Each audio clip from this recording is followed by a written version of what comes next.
All right, let's talk about the cover letter and the cover page, which are actually the very first things in your written grant proposal, but they are the very last things that we talk about.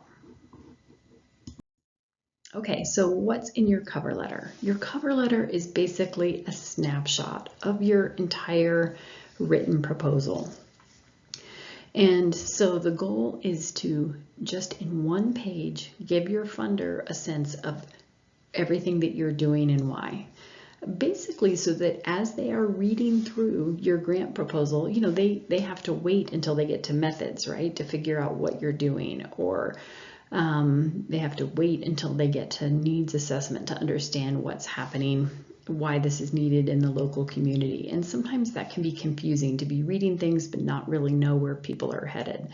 And so what you're doing in the cover letter is basically giving them the whole roadmap so that they know where you're headed, and then you fill in all the details in the proposal.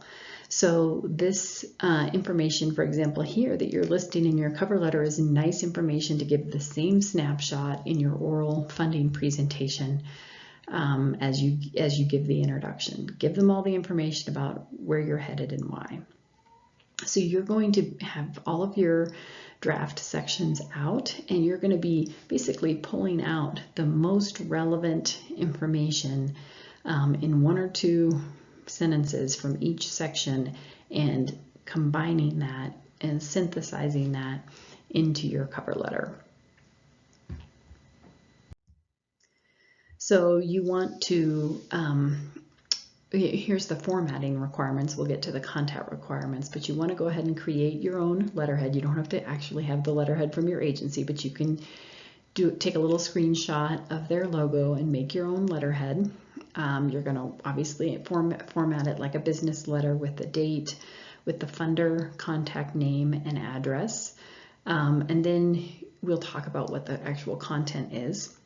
You're going to have a signature line where you list all of your names, and you give yourself a title that likely exists at your agency. So if you're at Bowder Elementary School, right, some of you are going to be first grade teachers, some second grade, some the principal, you know, that kind of thing. And so you can go on your agency's website and look at their staff section and adopt some of those titles. Again, this can only be one page, single spaced, so you're going to have to practice your really concise writing. So here's the content requirements of the cover letter. And this is how I suggest to break it out into maybe about 3 paragraphs. So that first you're going to have a sentence about, you know, that you're applying for this particular grant. You're going to have 1 or 2 sentences just telling them who your agency is, who you serve, how long you've been around in the community. Then you're going to have a statement that basically tells them that you know that what you're proposing is consistent with their mission. You know, that you've read through their website, what their requirements are, and you have determined this is a good fit and why. And so something about your evidence-based program or your target population or your problem is consistent. And you don't want to list their mission back in quotation marks or word for word. You want to paraphrase that. And then in the body, you're going to basically present that logical need for your program, pulling information from the problem statement and the needs assessment. Then you're going to highlight the areas that you're going to change from goals and objectives. You're going to give them a sense of your evidence-based program and that it is evidence-based from the problem statement. You're going to give them a sense of what the program structure and main activities are like, just so they know. Is this a philosophy of engaging that's infused into all teaching practices? Is it, you know, a 90-minute session 1 time a week? Give them just a sense of, you know, what the program looks like. How will things be different?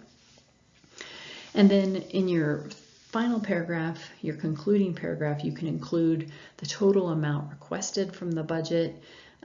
Choose, you know, one of the people in the signature line, one of you all to be the contact, not the actual person at your agency, and some sort of thank you. All right, so transitioning to the cover page and byline. So we do ask that you come up with a cover page for your grant proposal.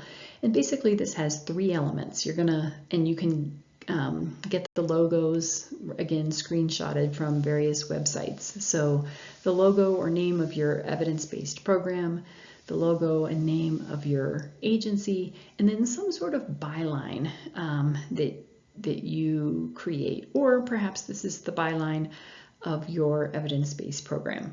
But it's basically a catchy slogan, that kind of talks about what the problem is that you're changing or the target population that you're helping. Lastly, again, what if your agency is for profit? So then you wouldn't be addressing your cover letter to a grant funder, but you would address your cover letter to the for-profit parent organization for your local agency. So again, if your local agency is, one of the local Columbine Health facilities that you're trying to pilot an evidence-based program at, you're going to write your cover letter to the Columbine parent organization. Again, lots of good resources. The course workbook, as always, provides more detailed information. You'll probably be consulting with the website for both your agency and your selected funder.